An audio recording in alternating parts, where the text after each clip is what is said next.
We don't want to engage in the remembrance of the Almighty. We just want to waste time.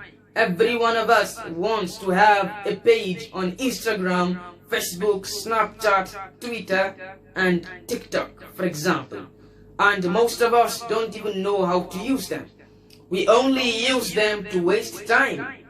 As Muslims, we have to know that if you create a page on any of these social networking platforms, I promise you, every good you upload on that particular page, Allah will reward you for that.